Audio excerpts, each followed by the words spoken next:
सर्वांना नमस्कार. माझा आवाज आपल्या सगळ्यांपर्यंत पोहोचत असावा अशी मी अपेक्षा करतो. उच्च व तंत्र शिक्षण विभाग महाराष्ट्र शासन यांच्या वतीने आयोजित विकसित भारत संवाद या ऑनलाईन व्याख्यानमालेमध्ये मी आपल्या सगळ्यांचे अत्यंत मनपूर्वक स्वागत करतो. 17 सप्टेंबर ते 2 ऑक्टोबर असा जो पंधरवाडा आहे, हा पंधरवाडा प्रामुख्याने सेवा पंधरवाडा म्हणून आपल्या संपूर्ण राज्यामध्ये साजरा होतो आहे. उच्च आणि तंत्र शिक्षण विभागाच्या वतीने या पंधरवाड्यामध्ये एक अभिनव उपक्रम आपण आयोजित केला आणि उच्च आणि तंत्र शिक्षण विभागाच्या इतिहासामध्ये पहिल्यांदाच आपल्याकडे एका ऑनलाईन व्याख्यानमालेचं विकसित भारत संवाद या व्याख्यानमालेचं आयोजन करण्यात आलं आणि त्याच्या अनुषंगाने जगप्रसिद्ध पण मराठीमध्ये बोलणारे आणि ज्यांचा मराठीशी संपर्क आहे, नातं आहे, अशा विद्वानांना, अभ्यासकांना आम्ही गेल्या 1 महिन्यांपासून आयडेंटिफाय करत होतो आणि त्यानुसार आम्ही 5 जण या व्याख्यानमालेसाठी निवडले. हे सगळे राष्ट्रीय आंतरराष्ट्रीय स्तरावरचे अत्यंत प्रसिद्ध अभ्यासक आहेत आणि ह्या 15 दिवसांमध्ये अतिशय महत्वाच्या विकसित भारताच्या वेगवेगळ्या पैलूंवरती आपण त्यांच्या व्याख्यानांचं आयोजन केलं. त्या संपूर्ण व्याख्यानमालेची कल्पना जी आहे, ही कल्पना प्रामुख्याने उच्च आणि तंत्र शिक्षण मंत्री चंद्रकांत दादा पाटील यांच्या विचारांमधनं आलेली आहे. त्यांनी नावं आयडेंटिफाय करण्यापासून तर ह्या सगळ्या अभ्यासकांना संपर्क करण्यापर्यंत अत्यंत महत्वाचं या संपूर्ण व्याख्यानमालेच्या आयोजनामध्ये योगदान दिलेलं आहे. आपल्या विभागाचे सन्माननीय अपर मुख्य सचिव बी वेणुगोपाल रेड्डी साहेब हे सातत्याने आपल्याला या सगळ्या बाबतीमध्ये मार्गदर्शन करत असतात. त्याचप्रमाणे आमचे 4ही विभाग जे उच्च आणि तंत्र शिक्षण विभागाच्या अंतर्गत येतात, उच्च शिक्षण विभाग, तंत्र शिक्षण विभाग, कला विभाग आणि ग्रंथालय विभाग, या सर्वांचे संचालक अत्यंत उत्स्फूर्तपणे या अभिनव उपक्रमामध्ये सहभागी झाले. यापूर्वी 17 सप्टेंबरला माननीय पंतप्रधान नरेंद्र मोदी यांच्या वाढदिवसानिमित्त आपण पहिलं व्याख्यान एअर चीफ मार्शल चौधरी साहेब यांचं आयोजित केलं होतं. त्याला प्रचंड रिस्पॉन्स आपल्याला संपूर्ण राज्यामधनं मिळाला. साधारणतः 2000 लोकांनी युट्यूब वरती आणि झूम वरती आम्हाला या कार्यक्रमात जॉईन केलं. त्यानंतर आम्ही भारताच्या युनायटेड नेशन्स मध्ये ज्या 15 वर्ष ज्यांनी कार्य केलेले आहे आणि ज्या असिस्टंट सेक्रेटरी जनरल म्हणून पहिल्या भारतीय महिला राहिलेल्या आहेत, अशा लक्ष्मीपुरी, अँबॅसिडर लक्ष्मीपुरी यांना आमंत्रित केलं होतं आणि त्या लोकशाहीवरती बोलल्या. चौधरी सर हे डिफेन्स वरती बोलले आणि दोघांच्याही भाषणाला अत्यंत उत्स्फूर्त प्रतिसाद संपूर्ण महाराष्ट्रामधनं आज मिळाला. आज आपल्याकडे आजचं पुष्प गुंफण्यासाठी विकसित भारत संवादामधलं आपल्याकडे डॉक्टर मनीष दाभाडे सर आहेत आणि मला अत्यंत आनंद होतो आहे की आज दाभाडे सरांनी आमच्यासाठी वेळ काढला. मी प्राध्यापक डॉक्टर मनीष दाभाडे सरांचं अत्यंत मनपूर्वक उच्च आणि तंत्र शिक्षण विभागाच्या वतीने आजच्या विकसित भारत संवाद या व्याख्यानमालेमध्ये स्वागत करतो. मी थोडक्यात डॉक्टर मनीष दाभाडे सरांचा परिचय देतो, कारण आपल्याला त्यांचे विचार आज प्रामुख्याने ऐकायचे आहेत. प्राध्यापक मनीष दाभाडे सर हे प्रामुख्याने आपले महाराष्ट्राचे सुपुत्र आहेत, आपल्या नाशिकचे सुपुत्र आहेत. त्यांचं नाशिकमध्ये बालपण त्यांचं गेलेलं आहे. त्यानंतर त्यांचं उच्च शिक्षण जे आहे ते दिल्लीच्या जवाहरलाल नेहरू विद्यापीठाच्या स्कूल ऑफ इंटरनॅशनल स्टडीज मध्ये झालेलं आहे आणि आज त्याच ठिकाणी सिपोड या विभागामध्ये ते प्राध्यापक आहेत. गेल्या 20 वर्षांपासून आंतरराष्ट्रीय घडामोडी असतील याच्यावरती सातत्याने लिखाण, त्याचप्रमाणे वेगवेगळ्या प्रकारचे इलेक्ट्रॉनिक चॅनल्स या माध्यमातून डॉक्टर मनीष दाभाडे आपली भूमिका अत्यंत प्रभावीपणे, अत्यंत स्पष्टपणे हे मांडताना आपण बघितलेलं आहे. आपल्यापैकी अनेकांनी त्यांचे लेख वाचलेले आहेत. आपल्यापैकी अनेकांनी त्यांना अगदी संस्कृत टीव्ही पासून अनेक हिंदी, इंग्रजी चॅनल्स वरती डॉक्टर दाभाडे सरांना आपण ऐकलेलं आहे. ही केवळ प्राध्यापक म्हणून किंवा एक विचारवंत किंवा अभ्यासक किंवा लेखक म्हणूनच ते प्रसिद्ध नाहीयेत. त्यांनी द इंडियन फ्युचर्स नावाचं एक अत्यंत महत्वाच्या अशा स्वरूपाची एक संस्था किंवा ज्याला थिंक टँक म्हणू आपण, तो त्यांनी सुरू केलेला आहे. त्याचे ते संस्थापक आहेत. त्या माध्यमातून त्यांच्या व्यासपीठावरती जगभरातले विचारवंत हे येत असतात. त्यांचे व्याख्यानांच्या माध्यमातून एक पद्धतीची ज्याला आपण म्हणतो की एक डायलॉग म्हणा किंवा विचारांची देवाणघेवाण करण्याचा प्रयत्न करतात. नुकतंच त्यांनी नमो संवाद नावाची एक अत्यंत अशा प्रकारची व्याख्यानांची एक मालिका ही सुरू केलेली आहे. त्याच्या पहिल्या कार्यक्रमाला फार मोठा आणि उत्स्फूर्त प्रतिसाद हा मिळालेला होता.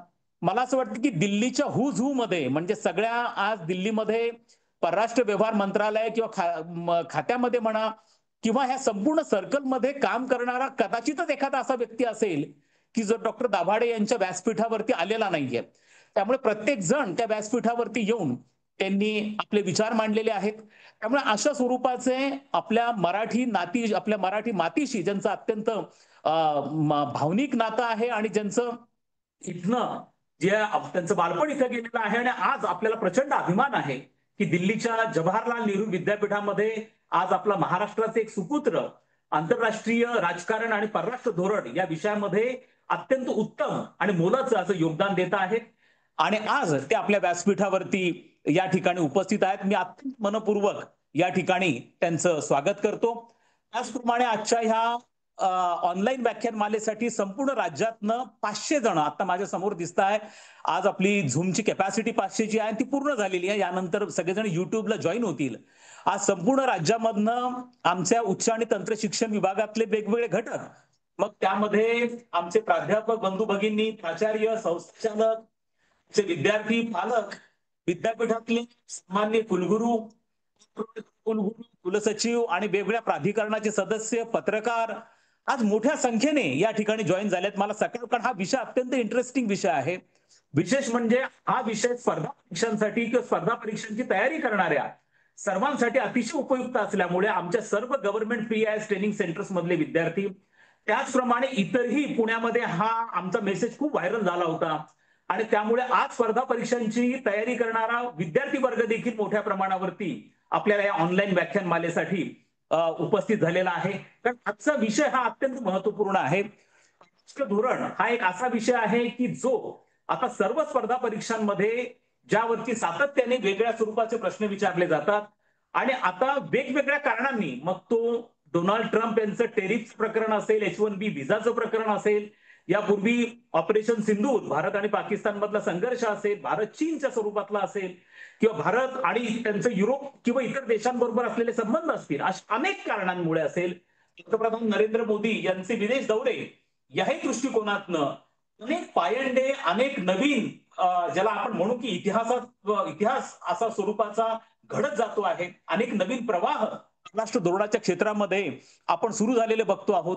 हे सगळ्या गोष्टी जाणून घेणं आणि परराष्ट्र जसं संरक्षण क्षेत्रावरती आपण पाहिलं त्याचप्रमाणे अंतर्गत लोकशाहीच्या दृष्टिकोनातून लक्ष्मी पुरी मॅडमनी आपल्या पुढे विचार मांडला, तसं भारताचं परराष्ट्र धोरण पुढच्या 20-22 वर्षांमध्ये जेव्हा आपण आपल्या स्वातंत्र्याला 100 वर्ष पूर्ण करणार आहोत 2047 मध्ये, आणि हा जो पुढचा 2 दशकांचा काळ ज्याला अमृत काळ म्हणून ओळखलं जातं, ज्यामध्ये भारताच्या परराष्ट्र धोरणाच्या माध्यमातून विकसित भारताचं स्वप्न कशा पद्धतीने साकार करता येईल या दृष्टिकोनातनं चर्चा करण्यासाठी, विचारांची देवाणघेवाण करण्यासाठी प्रामुख्याने आपण प्राध्यापक मनीष दाभाडे सरांना या ठिकाणी आमंत्रित केलेलं आहे. आपल्या या कार्यक्रमाचं अध्यक्षस्थान सावित्रीबाई फुले पुणे युनिव्हर्सिटीचे माजी कुलगुरू, त्याचप्रमाणे राष्ट्रीय शिक्षण धोरण 2020 अंमलबजावणीसाठी महाराष्ट्र शासनाने जी सुकाणू समिती स्थापन केलेली होती त्याचे सन्माननीय अध्यक्ष प्राध्यापक डॉक्टर नितीन करमळकर सर हे आहेत आणि ते मनीष दाभाडे सरांच्या सादरीकरणानंतर ते पण आपले विचार मांडतील. मी फारसा वेळ न घेता प्राध्यापक डॉक्टर मनीष दाभाडे सरांना विनंती करतो की त्यांनी आपल्या सादरीकरणाला सुरुवात करावी. मी दाभाडे सरांना आणखीन जरूर सूचित करू इच्छितो की माननीय मंत्री महोदय उच्च व तंत्र शिक्षण मंत्री चंद्रकांत दादा पाटील यांनी 5 मिनिटापूर्वीच मला फोन केला होता. सर्व तयारी व्यवस्थित झाली आहेत का, खुद्द डॉक्टर दाभाडे जॉईन झालेले आहेत का, आज त्यांची कॅबिनेट आहे त्यामुळे मंत्री महोदय एका बैठकीमध्ये आहेत, पण त्यांनी सांगितलं की मी दरम्यानच्या काळात आपल्याला जॉईन होणार आहे, ते जॉईन पण होतील आणि त्यांना पण निश्चितपणे ऐकायचं आहे. त्यांच्या बरोबर त्यांचे जे PA आहेत त्यांनी ऑनलाईन याला लॉग इन पण केलेलं आहे. त्यामुळे मी फारसा वेळ न घेता डॉक्टर प्राध्यापक मनीष दाभाडे सरांना विनंती करतो, त्यांनी आपल्या सादरीकरणाला आरंभ करावा. Manish Dabhade sir, over to you. Shailendra sir, माझा आवाज येतोय व्यवस्थित? अगदी व्यवस्थित येतोय सर. नमस्कार. सर्वप्रथम आपल्या सगळ्यांना, आपल्याला व आपल्या परिवाराला नवरात्रीच्या खूप खूप शुभेच्छा. प्रोफेसर नितीन करवलकर त्यांना पण माझा नमस्कार. मी महाराष्ट्र शासनाच्या उच्च आणि तंत्र शिक्षण विभागाचे माननीय मंत्री श्री चंद्रकांत दादा पाटीलजी, ज्यांच्या पुढाकाराने हा संवाद होत आहे, राज्यमंत्री श्री इंद्रनील नाईकजी, माननीय अपर मुख्य सचिव श्री वेणुगोपाल रेड्डीजी, तसेच माझे परम मित्र संचालक डॉक्टर शैलेंद्र देवळांकर यांचे मनपूर्वक आभार मानतो की त्यांनी मला या विकसित भारत संवाद व्याख्यानमालेसाठी आमंत्रित केले. ही संधी मला मोठा सन्मान वाटतो आणि यासाठी मी आयोजकांचे व सर्व मान्यवरांचे ऋणी आहे. आज मी तुमच्यासोबत उभा आहे तो केवळ एक वक्ता म्हणून नाही, तर एक विद्यार्थी म्हणून, भारताच्या परराष्ट्र धोरणाचा आयुष्यभराचा विद्यार्थी म्हणून.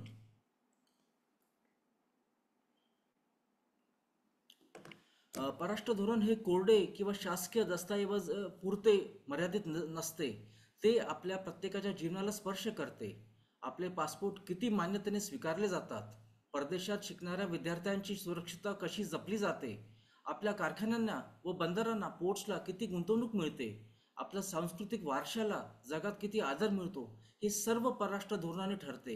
म्हणूनच परराष्ट्र धोरण ही दूरची गोष्ट नसून आपल्या दैनंदिन जीवनाचीच एक सावली आहे. स्वातंत्र्यानंतर जवळजवळ 7 दशके आपण पंचशील या तत्वांवर आधारलेले परराष्ट्र धोरण स्वीकारले. त्या काळी ते योग्य पण होते, कारण आपण नुकतेच स्वतंत्र झालो होतो, कमकुवत होतो आणि आपल्या जगासमोर शांतताप्रिय देश म्हणून उभे करायचे होते. पंचशिलाने आपल्याला नैतिक वैधता मिळवून दिली, निर्गुण चळवळीला, नॉन अलाइन्ड मुवमेंटला दिशा दिली. पण काळ बदललेला आहे. 21व्या शतकात दहशतवाद, क्लायमेट चेंज, टेक्नॉलॉजिकल क्रांती, पुरवठा साखळी राजकारण, सप्लाय चेन्सचे राजकारण, मल्टीपोलर वर्ल्ड, या सगळ्यांसाठी सामना करण्यासाठी पंचशील अपुरे आता ठरलेले आहे. ते आपल्या मर्यादेचे इनफॅक्ट चिन्ह बनले. 2014 नंतर परिस्थिती मात्र बदलली. पंतप्रधान नरेंद्र मोदींनी भारताच्या परराष्ट्र धोरणाला नवा आत्मविश्वास दिला. 2015 मध्ये भाजपाच्या राष्ट्रीय कार्यकारिणीत त्यांनी पंचामृतची ही संकल्पना मांडली, ज्याच्यात सन्मान, संवाद, समृद्धी, सुरक्षा आणि संस्कृती व सभ्यता ही केवळ घोषणा नव्हती, तर आत्मविश्वासी भारताचा आराखडा होता. मोदीजींनी संयुक्त राष्ट्रात सांगितले, we have not come to take, we have come to share. हा भारताचा नव्या शतकातील घोषवाक्य झाला. पंचामृत म्हणजे विकसित भारत 2047 कडे जाणाऱ्या वाटेचे मार्गदर्शक तत्व. महाराष्ट्राने यातून थेट लाभ घेतला आहे. In fact Mumbai Ahmedabad bullet train असो किंवा औरंगाबाद इंडस्ट्रियल सिटी, JNPTचा विस्तार, अजिंठा एलोरा पर्यटन, हे सारे दाखवतात की परराष्ट्र धोरण ही दुरावलेली गोष्ट नाही, ती आपल्या दैनंदिन जीवनाचा एक भाग म्हणून झालेले आहे. 2047 मध्ये जेव्हा आपण शताब्दी वर्ष साजरे करू, तेव्हा जग म्हणेल, पंचामृतने भारताच्या नव्या उदयाचा पाया घातला आणि महाराष्ट्र त्या उदयाचा अग्रभागी भागीदार ठरला.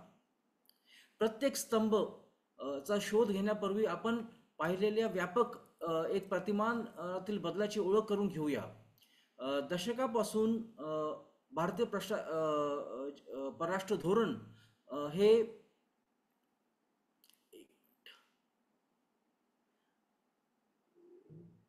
नॉन अलाइन्ड मुवमेंट आणि पंचशील याच्यासारख्या आदर्शवादी, जे म्हणतो आपण की एक लिबरल प्रिन्सिपल्स जे आहे त्याच्यानी घेरलेला होता आणि ते मार्गदर्शन चे एक पात्र ठरत होते.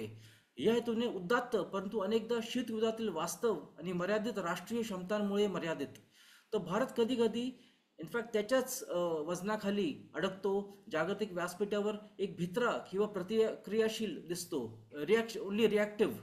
ते आता बदललेले आहे. आज भारत संरेखनाच्या सिद्धांतावर म्हणजे मल्टी अलाइनमेंटच्या सिद्धांतावर स्वीकार करतो. आपण सर्व प्रमुख शक्तींचा एकाच वेळी गुंतवतो. वेगवेगळ्या मुद्द्यांवर अनेक भागीदारांशी आपण चर्चा करतो, संवाद करतो, नेहमीच आपल्या राष्ट्रहिताच्या मार्गदर्शनाखाली. एक धोरणात्मक विचारवंतांनी म्हटल्याप्रमाणे भारत संतुलित शक्ती मतलब एक बॅलन्सिंग पॉवर असून आता एक लिडिंग पॉवरकडे वळत आहे. हे आता एक सर्वात मोठं फॉर्म्युलेशन आपल्याला हे मागच्या 10 वर्षांमध्ये बघायला मिळत आहे. प्रत्यक्षात याचा अर्थ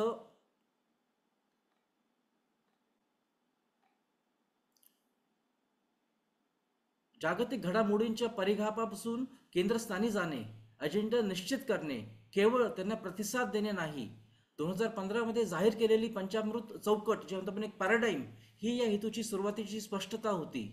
ती भूतकाळाशी एक संबंध तोडण्याचं प्रतीक सुद्धा होती, जिथे पंचशीलने अनेकदा तत्वनिष्ठ सह अस्तित्वावर भर दिला, परंतु त्याला पाठिंबा देण्यासाठी कठोर शक्ती नव्हती.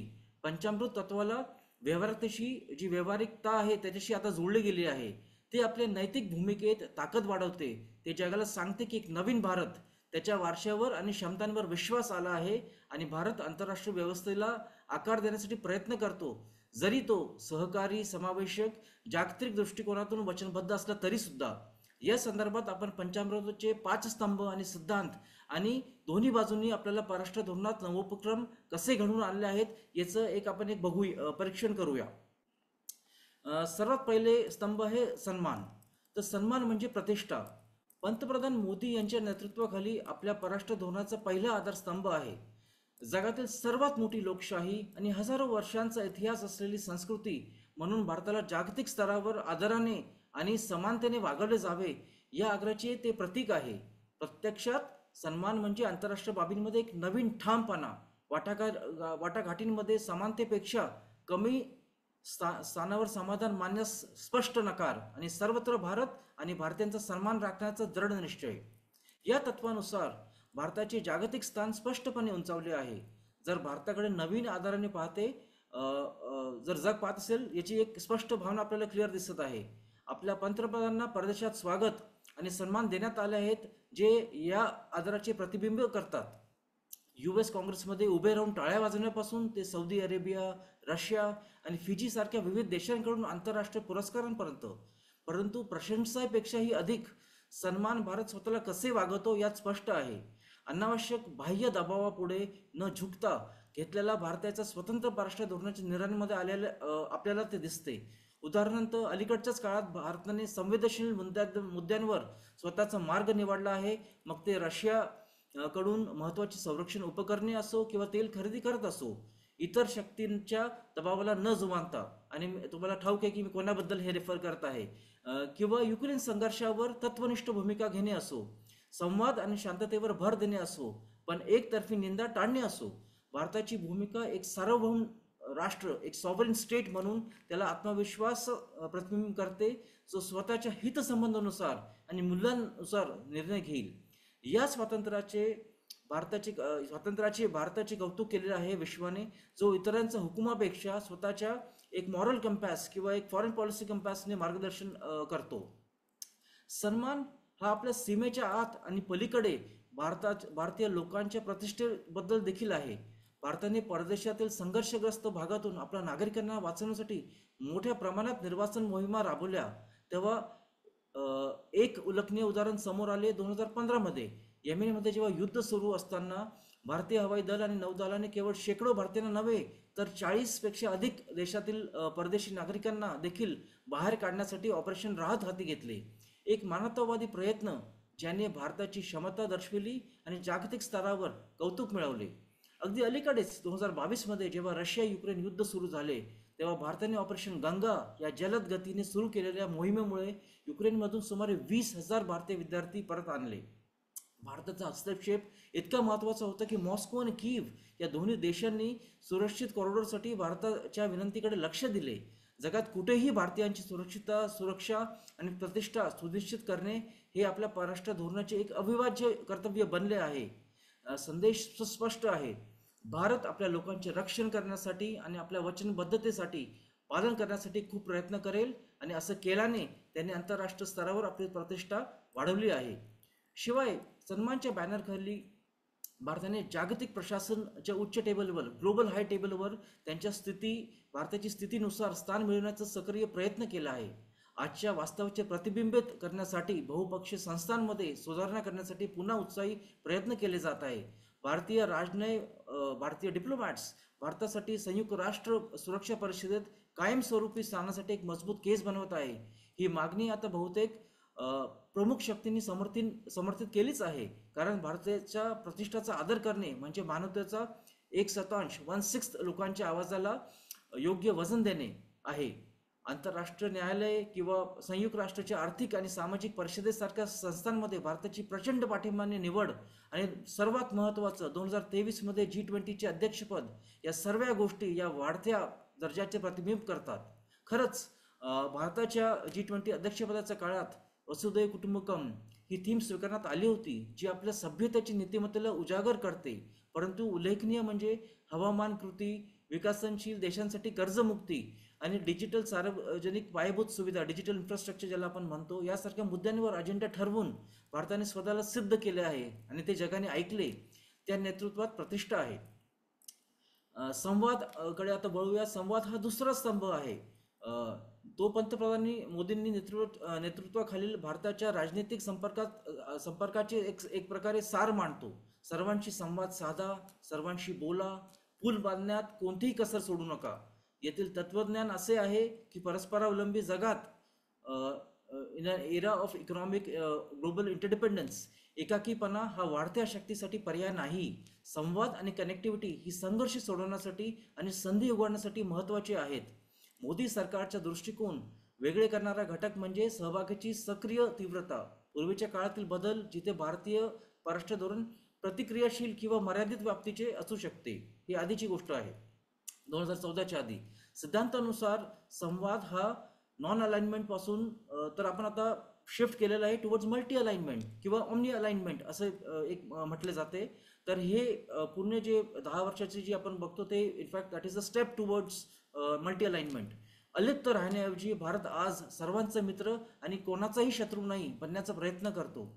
राष्ट्रीयतासाठी संवादाचा वापर करतो. याचा अर्थ धोरणात्मक स्वायत्ता सोडणे असा नाही. उलट याचा अर्थ आहे अनेक बाजूंशी बोलण्याची आणि मुद्द्यांवर आधारित भागीदारी निर्माण करण्याची राजनैतिक चपळता असणे असा आहे. याचा परिणाम म्हणजे भौगोलिक पोहोच म्हणजे जिओ पॉलिटिकल रीच आणि multi stakeholders, multi partners. भारताच्या सहभागाचा अभूतपूर्व विस्तार झालेला आहे. प्रत्यक्षात गेल्या दशकात भारतीय राजनीतिकाला नवीन क्षितिजे मिळाली आहेत. पंतप्रधानांनी स्वतः त्यांच्या वादळी प्रवास आणि वैयक्तिक राजनीतिक जे आपण म्हणतो की पर्सनल केमिस्ट्री जो आहे हा सूर त्याच्याने एक निश्चित केला आहे. हे लक्षात घ्यायला पाहिजे की त्यांच्या पदाच्या पहिल्या वर्षात श्री मोदी यांनी दक्षिण आशियातील भारताच्या सर्व जवळच्या शेजारी नेबरहुड फर्स्ट पॉलिसीच्या अंतर्गत आणि प्रमुख जागतिक शक्ती केंद्रांना भेट दिली. ती मंगोलियाला भेट देणारे पहिले भारतीय पंतप्रधान होते 2015 मध्ये आणि UAEला भेट देणारे 34 वर्षांतील पहिले पंतप्रधान होते, जे दीर्घकाळ दुर्लक्षित असलेल्या प्रदेशांशी संबंध दर्शवते. त्यांनी 2017 मध्ये इस्रायलला ऐतिहासिक भेट दिली. त्या राष्ट्राशी उघडपणे संवाद साधण्यात संकोच सोडला तर पॅलेस्टाईनशी संवाद राखला. संवादाद्वारे संतुलन राखण्याचा हा पुरावा आहे.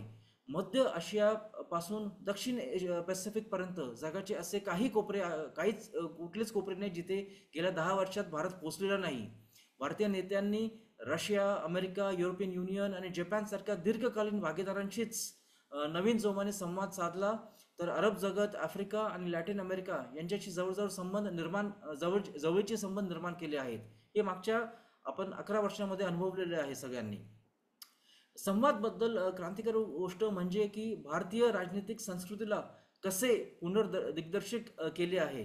भारतीय राजनीतिकाला आता ऊर्जा, वारंवारता, एक रिपीटेडनेस आणि एक उच्चस्तरीय संपर्कांनी चिन्हांकित केले आहे.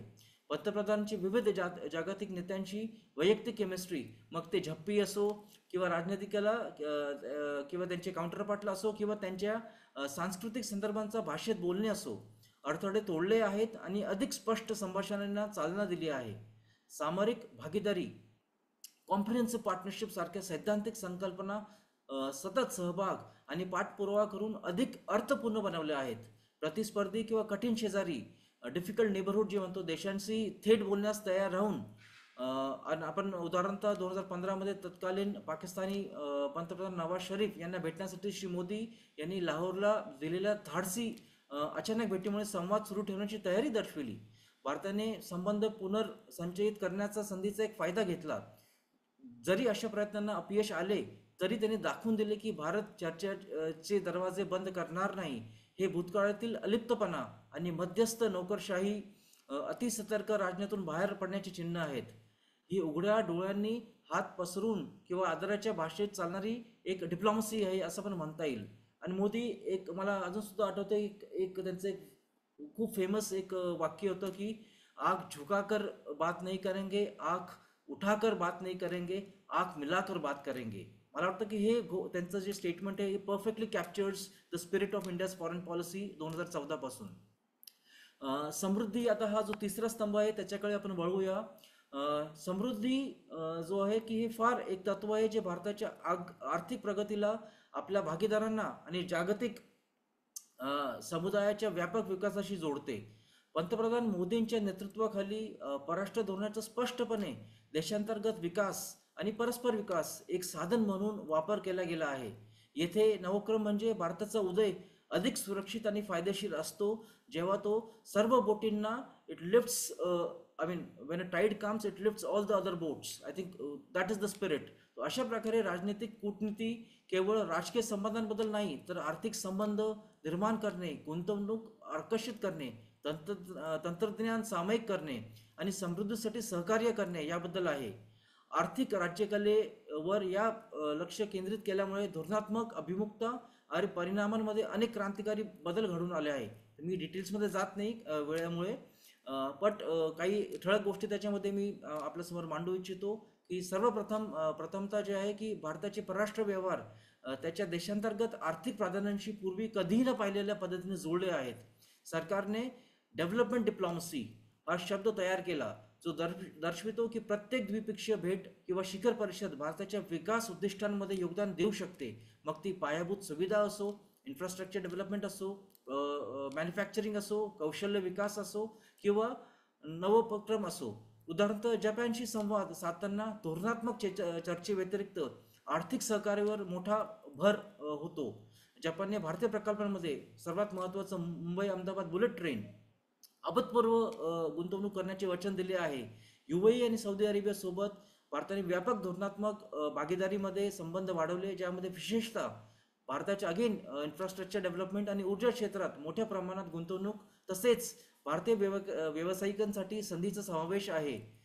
UAEचे सॉव्हरेन फंड्स जे सॉव्हरेन वेल्थ फंड्स आहे त्याच्यामुळे आज भारतीयचे रस्ते, पोर्ट्स आणि स्टार्टअप्समध्ये अब्जावधी गुंतवणूक करण्यात येत आहे. उच्चस्तरीय आर्थिक राजनीतीचा थेट परिणाम. अशा प्रकारे परराष्ट्र धोरण थेट परकीय गुंतवणूक, टेक्नॉलॉजी ट्रान्सफर आणि सप्लाय चेन्स एकत्रीकरणाचे सूत्रधार बनले आहे ज्यामुळे भारत जगातील चौथी सर्वात मोठी अर्थव्यवस्था बनण्यास थेट हातभार लागलेला आहे. दुसरे म्हणजे ही जी समृद्धी आहे आणि मला वाटतं की हे आपल्याला समजून घेण्याची गरज आहे की ही समृद्धी एकतर्फी नाही आहे, ही सामायिक आहे, कलेक्टिव्ह आहे. म्हणजेच की भारत इतरांच्या विकासात देखील योगदान करतो. ही एक नैतिक आणि धोरणात्मक निवड आहे. It's a policy choice. नैतिक कारण आमची नीतिमत्ता म्हणते की आपण एकत्र समृद्ध होतो. धोरणात्मक कारण शेजारी आणि भागीदारांचा विकास करण्यास मदत केल्याने स्थिरता आणि सद्भावना निर्माण होते.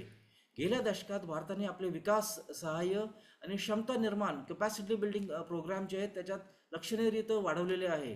कर्ज आणि अनुदानांच्या माध्यमातून लाईन्स ऑफ क्रेडिट आम्ही दक्षिण एशिया आणि आफ्रिकेतील महत्त्वाच्या प्रकल्पांना निधी दिलेला आहे. बांगलादेशातील 20 प्रकल्पांपासून तर नेपाळमधील रस्ते आणि रुग्णालय, संसद भवने, मोस्ट इम्पॉर्टंट एक्झाम्पल आहे अफगाणिस्तान आणि आफ्रिकन देशांमध्ये पाणी प्रकल्प. अशा उपक्रमांमुळे त्या देशांमधील जीवनमान सुधारतेच शिवाय आपल्याला आर्थिकदृष्ट्या जवळचेही बनवले जाते. आमच्या भारताच्या जवळच्या शेजारी भारत मानवतावादी गरजांमध्ये मदत आणि आवश्यक वस्तूंचा पुरवठा की फर्स्ट रिस्पॉन्डर म्हणून देणारा देश दिसत आहे आता लोकांना. आणि व्यापारासाठी कनेक्टिव्हिटीचा एक चालक देखील आहे. BBI उपक्रम, सीमापार रेल्वे मार्ग आणि ऊर्जा ग्रीडची उभारणी दक्षिण एशियाला अधिक एकात्मिक आर्थिक युनिट विनत आहे. व्यापक क्षेत्रात भारताने भारताच्या ईशान्य कडून म्यानमार ते थायलंडपर्यंत त्रिपक्षीय महामार्ग असो किंवा इराणमधील चाबार बंदराचा विकास यासारख्या प्रकल्पांना चालना दिली आहे, ज्याच्यामुळे नाकेबंदीला मागे टाकून भारतापासून अफगाणिस्तान आणि मध्य एशियापर्यंत, सेंट्रल एशियापर्यंत कनेक्टिव्हिटी उघडते. या प्रकल्पांच्या धोरणात्मक मूल्य आहे, परंतु सर्व भागीदार जे जे जे भागीदार आहेत त्यांना कनेक्टिव्हिटी वाढून समृद्धी ही जी आहे कलेक्टिव्ह करण्याचा एक खूप इम्पॉर्टंट हे एक्झाम्पल आहे. तिसरे म्हणजे या संदर्भात आपल्याला हे सुद्धा समजून घेण्याची गरज आहे की भारताने त्याच्या आकारानुसार जागतिक आर्थिक प्रशासनात सुद्धा नेतृत्वाची भूमिका बजावण्यास सुरुवात केली आहे. व्यापार सुधारणा आणि निष्पक्ष जागतिकीकरणासाठी आमचा प्रयत्न उल्लेखनीय आहे. आमच्या हितांचे आपल्या भारताच्या हिताचे रक्षण करताना फॉर एक्झाम्पल शेतकऱ्यांच्या हिताचे रक्षण करण्यासाठी WTO वाटाघाटींमध्ये एक कठोर भूमिका घेणे किंवा RCEP व्यापार करार संतुलित नसताना त्यातून बाहेर पडणे. त्याचवेळी भारत इतरत्र फायदेशीर व्यापार करार करत आहे, जसे की ऑस्ट्रेलियासोबत केले आहे, UAE सोबत व्यापक एक आर्थिक भागीदारी केलेली आहे. तर समृद्धीच्या तत्वाने भारताने हवामान न्यायाच्या एक ॲडव्होकेसी केलेली आहे, मार्गदर्शन केले आहे. समृद्धी शाश्वत असली पाहिजे हे ओळखून, म्हणजे सस्टेनेबल डेव्हलपमेंट. पॅरिस हवामान परिषदेसारख्या व्यासपीठांवर भारताने आग्रह धरला की डेव्हलपिंग कंट्रीज वाढण्यासाठी आणि गरिबी निर्मूलन करण्यासाठी परवानगी दिली पाहिजे, जरी आणि निधी दिला पाहिजे, जर आपण सर्व हवामान बदलाचा, क्लायमेट चेंजचा सामना करत असलो तरी. या चर्चेत सहभाग होण्यासाठी भारताने आंतरराष्ट्रीय सौर आघाडीचे नेतृत्व केले. सौर तंत्रज्ञान आणि गुंतवणूक पसरविण्यासाठी उष्ट जे आहे झोनमध्ये 100हून अधिक देशांना एकत्र केले ISA इंटरनॅशनल सोलर अलायन्समध्ये. तर आपण हे सगळं बघतोय की या प्रयत्नांना एकत्रित परिणाम असा दिसतो की भारत आता जगाच्या विकासाचा एक प्रमुख इंजिन म्हणून पाहिले जात आहे. केवळ बाजारपेठ किंवा प्राप्तकर्ता नसून उपायांचा तो एक स्रोत, सोर्स ऑफ सोल्युशन्स. यामागील परराष्ट्र धोरणाचा सिद्धांत म्हणजे विन विन वास्तववादाकडे वळणे. आपण आपले हितसंबंध जोपासतो, परंतु अशा पद्धतीने जे एक डिपेंडन्सी निर्माण करत नाही. हे व्यवहारात एक क्रांती देखील दर्शविते की आज डिप्लोमॅट जे आपले आहे की आपल्या व्यापार, वित्त आणि तंत्रज्ञान क्षेत्रांशी जवळून एक कोलॅबरेशन, एक समन्वय साधतात.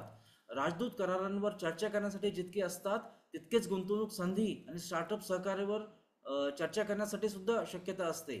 परराष्ट्र धोरण आता वास्तविक अर्थव्यवस्थेपासून वेगळे राहिलेले नाही. ते भारतात नोकऱ्या, भांडवल आणि तंत्रज्ञान आणण्यासाठी आणि भारताच्या विकास मॉडेलला परदेशात घेऊन जाण्यासाठी खुलावर गुंतलेले आहे. यानंतर आपण वळूया सुरक्षाकडे. तर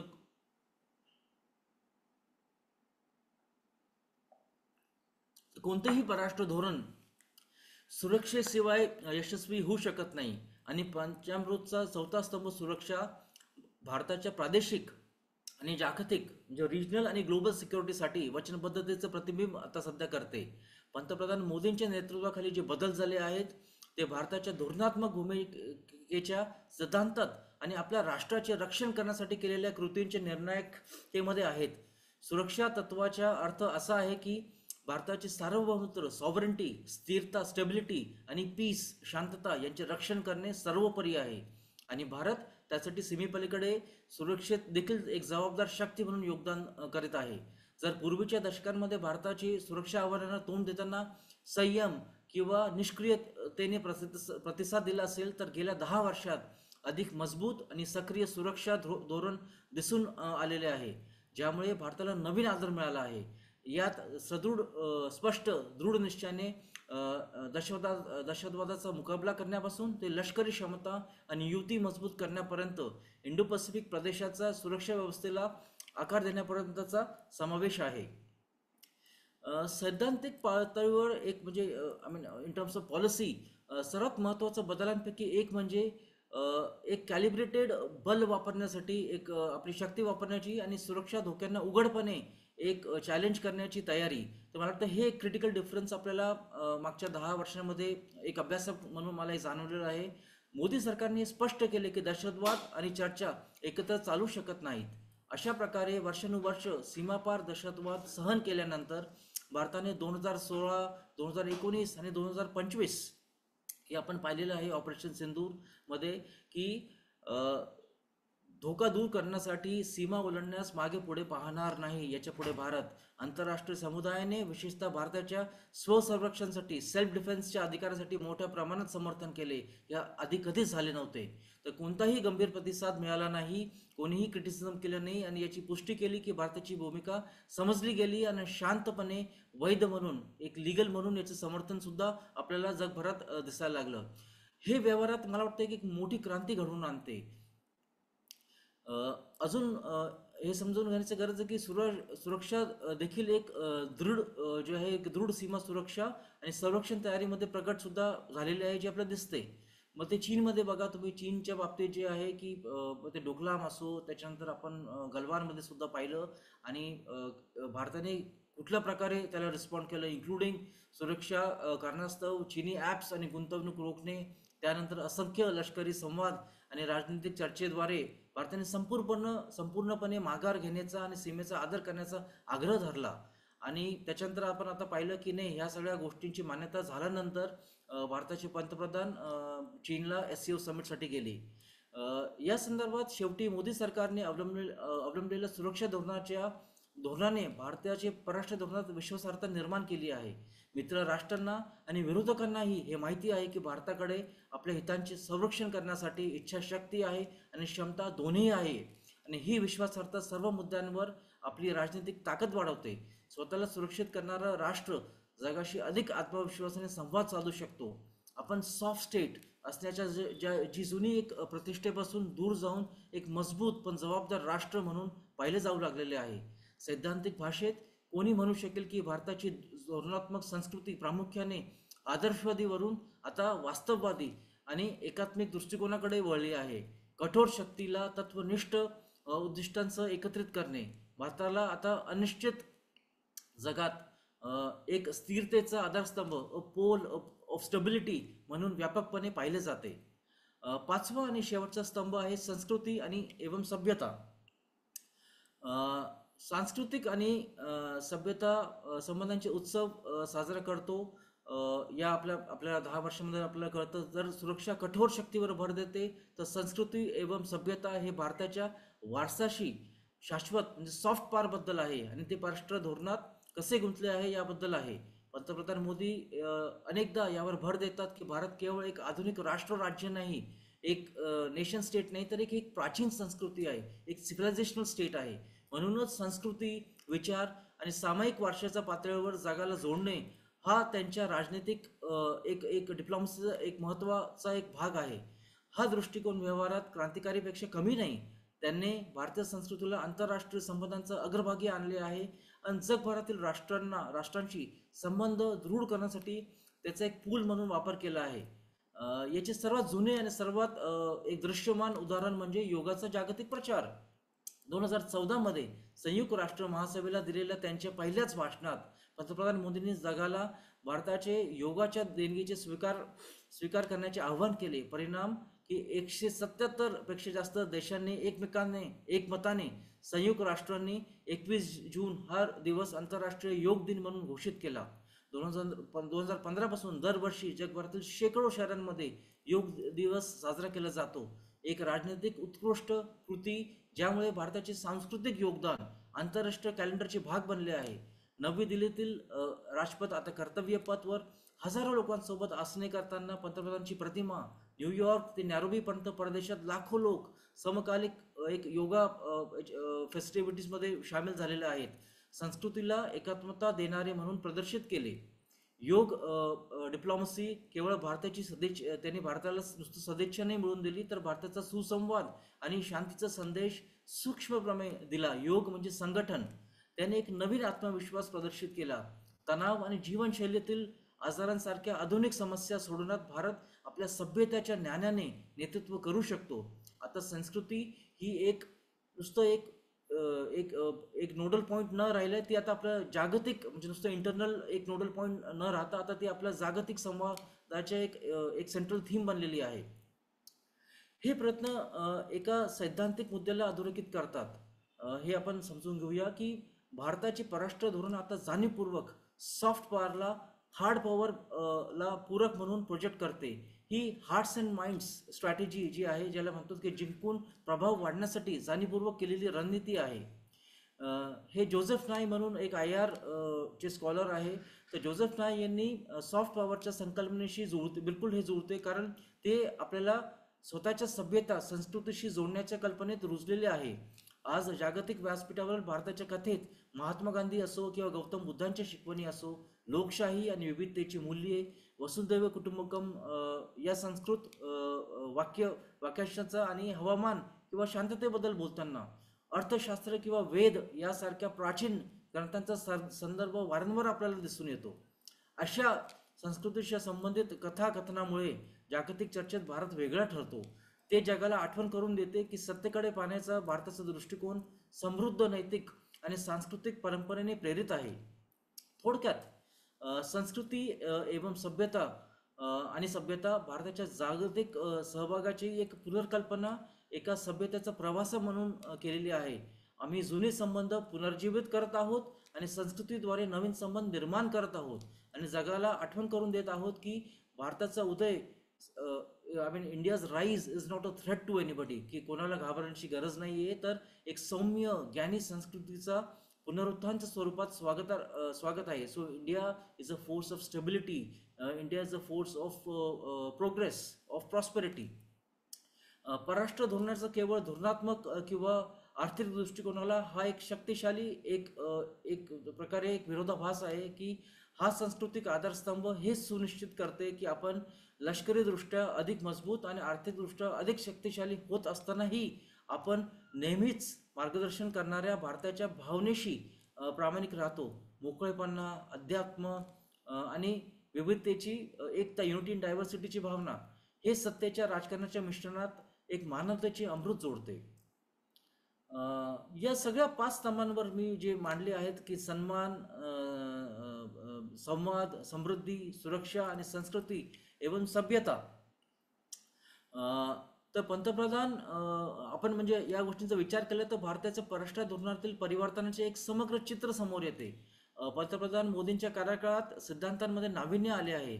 पंचामृत सारख्या सिद्धांतांमध्ये स्पष्टीकरण आणि शेजारी प्रथम, neighbourhood first, act east policy, Indo Pacific इत्यादी संकल्पना ज्यांनी आपल्या धोरणात्मक विचारांचा विस्तार केला आहे, याने व्यवहारात सुद्धा एक क्रांती पाहिलेली दिसते आपल्याला, की धाडसी राजनैतिक उपक्रम आणि विकासात्मक भागीदारीपासून ते निर्णायक सुरक्षा कृती आणि सांस्कृतिक दृष्ट्या प्रतिध्वनिक राजनैतिकांपर्यंत जी आपण म्हणतो की सिव्हिलायझेशनल आणि एक जे कल्चरल डिप्लोमसी इंटरनॅशनल पॉलिटिक्समध्ये ही जात आहे. तर पंचामृतचे हे जे चौकट आहे, जे पॅराडाईम आहे, ही केवळ एक घोषणा नाही, तर ती आपल्या परराष्ट्र संबंधांची दैनंदिन व्यवहारात दिसून येते. मोठ्या आणि लहान निर्णयांना मार्गदर्शन करते. याने एक सुसंगत अशी ब्लूप्रिंट प्रदान केलेला आहे, जिथे तात्पुरते प्रतिसाद असू शकतात. जिथे आपण म्हणजे आधी आपण बघतो की एक नुसतं रिॲक्टिव्ह आपली फॉरेन पॉलिसी होती, ती आता आपल्याला चेंज दिसते, की 5ही स्तंभामध्ये एक समान धागा आहे, की भारताचे परराष्ट्र धोरण आता हिताच्या बाबतीत भारत प्रथम, इंडिया फर्स्ट आहे, परंतु भारताचे वारसा वैशिष्ट्यपूर्ण आहे. आम्हाला असे बहुध्रुवीय जग हवे, अशी मल्टीपोलर वर्ल्ड हवे, जिथे भारत स्वतः एक ध्रुव असेल, स्वतः एक पोल असेल, मजबूत, समृद्ध आणि सुरक्षित. तरी आम्ही या उदयाची कल्पना एकाकीपणे नाही, तर उर्वरित जगाशी सुसंगतपणे करतो, सामायिक नशिबाच्या कल्पनेनुसार, एक रिइमॅजिनेशन ऑफ ग्लोबल ऑर्डर. मी शेवटी सांगतो की या परराष्ट्र धोरण परिवर्तनामुळे केवळ परदेशात भारताची प्रतिष्ठा वाढली नाही, तर आपल्या देशातील लोकांच्या कल्पनाशक्तीला सुद्धा प्रज्वलित केले आहे. भारतीयांमध्ये एका अभिमानी राष्ट्राचे जागतिक नागरिक असण्याची एक नवीन जाणीव झाली आहे, जो जगाला समान अटींवर जोडू शकतो. जेव्हा भारतीय तरुण, मग तो दिल्लीमध्ये असो का महाराष्ट्रामध्ये असो का मुंबईमध्ये असो का औरंगाबादमध्ये असो, तो आपल्या उपग्रह प्रक्षेपणांचा जय जयकार करताना, ज्याच्यामुळे आपल्याला एक उच्चभ्रू अवकाश क्लबमध्ये स्थान मिळते, एक मोठ्या मोठ्या क्लब्समध्ये, आपल्याला मोठ्या मोठ्या ऑर्गनायझेशन्समध्ये जेव्हा आपल्याला इंडियाला एक प्रतिनिधित्व मिळते, तेव्हा ते भारताने शक्तीमध्ये एक मध्यस्थी कशी केली किंवा परदेशात लस कशा पाठवली यावर चर्चा करतात, तेव्हा आपल्याला ते दिसून येते की परराष्ट्र धोरण सार्वजनिक चर्चेचा आता एक भाग बनला आहे आणि ज्या प्रकारे ते कधीही नव्हते. अखेरीस आपण स्वामी विवेकानंदांचे शब्द आठवूया. ज्यांनी भारताची कल्पना संकुचित शब्दात नव्हे तर मानवतेचा एक आध्यात्मिक आणि बौद्धिक नेता म्हणून केली होती. आज परराष्ट्र धोरणातील या नवीन नवीन उपक्रमांमुळे आपण अशा भारताचे स्वप्न पाहू शकतो जो एकाच वेळी विश्वगुरू, जागतिक विचारांमध्ये मार्गदर्शक आणि जगद्गुरू, जागतिक कृतींमध्ये नेता असेल. आपल्या अंतःकरणात प्रतिष्ठा, आपल्या ओठांवर संवाद, समृद्धी आपले एक कलेक्टिव्ह गोल, सुरक्षितता आपली हमी आणि संस्कृती आपला आत्मा असल्याने जगासोबत भारताचे संबंध नवीन उंचीवर पोहोचत आहे. 2014 ते 2025, आज आपण 25 मध्ये बसलो आहेत, पर्यंतच्या प्रवासाने एक मजबूत पाया रचला आहे. पुढे जाऊन भारत या मार्गावर पुढे जात असताना मला विश्वास आहे की इतिहासकार या काळाकडे भारताच्या परराष्ट्र धोरणाची उंची वाढवलेली आहे, जेव्हा त्यांनी प्राचीन ज्ञान आधुनिक राज्यशास्त्राशी जोडले आणि 21व्या शतकात जागतिक व्यवस्थेचे एक प्रमुख शिल्पकार म्हणून उदयास आले. असं आपण एकंदरीत या मागच्या 10 वर्षांकडे बघू शकतो. तर let me stop here and आपले काही प्रश्न असतील तर काही प्रश्न मी जरूर त्याच्यावर उत्तर देऊ शकतो. सर धन्यवाद, नमस्कार. धन्यवाद मनीष दाभाडे सर. साधारणतः 45 मिनिटं हे आपलं सादरीकरण चालू आहे. मला याची कल्पना आहे की मनीष दाभाडे सर गेल्या साधारणतः 25 वर्षांपासून दिल्लीमध्ये आहेत. ते परदेश दौऱ्यांवरती असतात, दिल्लीमध्ये आहेत आणि शक्यतो सगळं त्यांचं जे तो संपूर्ण डिस्कोर्स आहे, त्यांचे डायलॉग्स आहे किंवा ते बोलतात ते सगळे इंग्रजीमधनं आहे. आज त्यांनी आपल्यासाठी प्रयत्नपूर्वक मराठीमध्ये बोलण्याचा प्रयत्न केला आणि त्यामुळे मला त्यांनी सकाळी सांगितलं की मी मराठीत बोलणार आहे, परंतु माझं मराठी तेवढं म्हणजे जेव्हा अकॅडमिकली स्ट्रॉंग नाही आहे, पण मी काही मुद्दे लिहून घेईन, पण मी प्रयत्न करेल.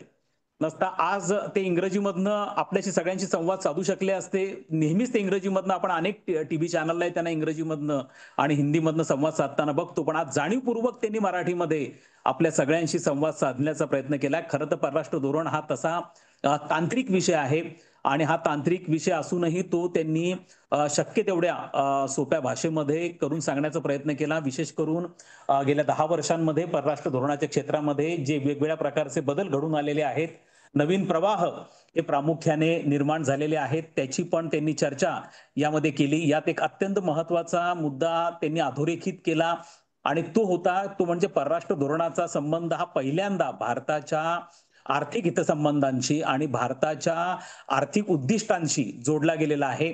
विशेष करून विकसित भारत असेल, आत्मनिर्भर भारत असेल, या सगळ्यांशी आज आपल्या परराष्ट्र धोरणाचा संबंध हा जोडला गेलेला आहे. आज आपण परराष्ट्र धोरण हे हत्यार म्हणून वापरतो आहोत आणि त्याच्या माध्यमातून आपण फॉरेन कॅपिटल म्हणजे ज्याला FDI, फॉरेन डायरेक्ट इन्व्हेस्टमेंट असेल किंवा फॉरेन टेक्नॉलॉजी, या दोन्ही आपण आणण्याचा प्रयत्न करतो आहोत आणि त्या दृष्टिकोनातून पुढच्या 25 वर्षांमध्ये परराष्ट्र धोरणाची भूमिका ही अत्यंत महत्वपूर्ण अशा प्रकारची राहणार आहे. त्याचप्रमाणे त्यांनी एकूणच दक्षिण आशिया म्हणजे नेबरहुड फर्स्ट आपलं कसं असेल, त्यानंतर एक्सटेंडेड नेबरहुड ज्यामध्ये साऊथ ईस्ट एशिया आणि इस्लामिक देश वेस्ट एशिया या दोघांचा विचार केला आणि मग आउटर पेरिफेरीमध्ये त्यांनी युरोपियन देश, आफ्रिकन देशांबरोबरचे आपले संबंध कशा पद्धतीने असेल, त्याचप्रमाणे अत्यंत महत्वपूर्ण त्यांनी विधान पण केलं आणि एक महत्वाची बाब त्यांनी अधोरेखित केली.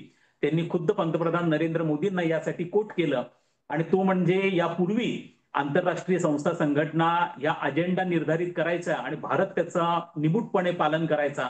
आता भारत अजेंडा डिसाईड करतो आहे आणि आंतरराष्ट्रीय समुदाय ते फॉलो करतो आहे. अत्यंत महत्वाचं आहे. आपल्या पासपोर्टची वाढलेली किंमत असेल, आपल्या NRIच्या बाबतीमध्ये असेल, अनेक मुद्द्यांना त्यांनी या ठिकाणी स्पर्श केल्याचं आपल्याला प्रामुख्याने दिसून येतं. खरं तर हा विषय अत्यंत ब्रॉड आहे आणि पूर्वी भारताच्या परराष्ट्र धोरणाचे आधार आणि उद्दिष्ट हे पंचशील असेल किंवा नॉन अलाइनमेंट मुवमेंट ज्याला अलिप्ततावादी चळवळ आपण म्हणतो हे होते, परंतु आता या नवीन काळामध्ये 21व्या शतकामध्ये जेव्हा वेगवेगळ्या प्रकारची आव्हानं आपल्या समोर आहेत, मग ती दक्षिण आशियामधली असतील किंवा जगामधली आहेत, त्यामध्ये आपण कोणत्या पद्धतीच्या पॉलिसीज घेतल्या पाहिजे त्यांनी ओमनी अलाइनमेंट या शब्दाचा उल्लेख या ठिकाणी केलेला आहे. त्यामुळे इंटरेस्ट बेस्ड अलाइनमेंट या शब्दाचा उल्लेख त्यांनी केलेला आहे आणि सगळ्यात महत्वाची बाब ज्यांनी सांगितलंय की भारताचं परराष्ट्र धोरणाचा मुख्य उद्देश हा प्रामुख्याने मल्टीपोलर वर्ल्ड म्हणजे एक बहुध्रुवी विश्वरचना निर्माण करणं आहे. भारत त्याच्यामधला एक अत्यंत भक्कम अशा प्रकारचं ध्रुव असणार आहे. अत्यंत महत्वाचं विधान आज दाभाडे सरांनी या बाबतीमध्ये केलेलं आहे. मला असं वाटतं की 1947 पासून ते 1990 पर्यंत हा परराष्ट्र धोरणातल्या पहिला टप्पा, 1990 पासून ते 2014 पर्यंत हा परराष्ट्र धोरणाचा दुसरा टप्पा आणि 2014 ते 2025 हा परराष्ट्र धोरणाचा तिसरा टप्पा, अशा तिन्ही टप्प्यांमध्ये परराष्ट्र धोरणाचा एकूणच विकास कसा झाला, वेगवेगळ्या प्रकारची वैशिष्ट्य कशी होती आणि भविष्यामध्ये हा प्रवास कसा असेल, या सगळ्यांचा अत्यंत सांगोपांग चर्चा 45 मिनिटांमध्ये डॉक्टर मनीष दाभाडे सरांनी केलेली आहे. मी त्यांचं अत्यंत मनपूर्वक या सगळ्या बाबतीमध्ये आभार मानतो. सर, अनेक हँड रेज झालेले आहेत. मला वाटतं हा प्रश्न अत्यंत म्हणजे हा विषयच सगळ्यांच्या अत्यंत इंटरेस्टेड आहे. सगळ्यात महत्वाची बाब म्हणजे आता सर्वसामान्यांना देखील हा विषय महत्वाचा वाटायला लागलेला असल्यामुळे आज अनेक जणांना उत्सुकता आहे काही गोष्टी जाणून घेण्याची. एक आता करमळकर सरांचा मेसेज आला आहे की ते प्रवासमध्ये आहेत आणि त्यांना थोडीशी कनेक्टिव्हिटीचा इश्यू येतोय, ते जॉईन करतायत. तोपर्यंत आपण काही प्रश्न घ्यायला हरकत नाही. मला असं वाटतं की आपल्याकडे काही हँड रेज झालेले आहेत. एक सायली लाखे म्हणून आहेत, पण अनम्यूट करा. आपला काय प्रश्न आहे जरा विचारा. सर नमस्कार. हा नमस्कार. माझा आपण प्रश्न कुठनं असा बोलता आहे. आहात? आपण कुठनं बोलता आहात? सर मी नागपूरहून बोलते. बरं. नागपूरहून बोलते. हा. हा सर, माझा प्रश्न असा आहे की भारताचा सांस्कृतिक राजने यशस्वी होतो आहे का?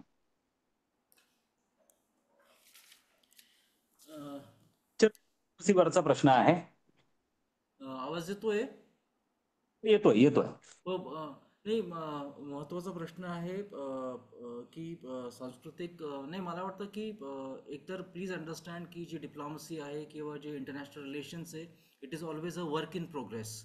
आणि एक जरूर आपण बघतोय की जसं मी काही एक्झाम्पल्स तुमच्यासमोर माझ्या भाषणात मांडले की योग दिवस जे आहे की योग आज एक आहे की योग आहे, बॉलिवूड आहे, की कशा प्रकारे जे आहे की एक अंडरस्टँडिंग जे आहे भारताबद्दल, की भारताची जी प्रतिमा आहे ती एक मोठ्या स्थळावर आणि एक मोठ्या वेगळ्या वेगळ्या जे शक्ती केंद्र आहेत भारत विश्वामध्ये, त्यांच्यामध्ये एक मोठी एक कसं आहे की आपण जर तुम्ही 40s 50s 60s मध्ये जर तुम्ही लिटरेचर बघाल तर भारताची प्रतिमा काय होती आधी, तर भारताची प्रतिमा होती की land of snake charmers, land of spirituality ही होती.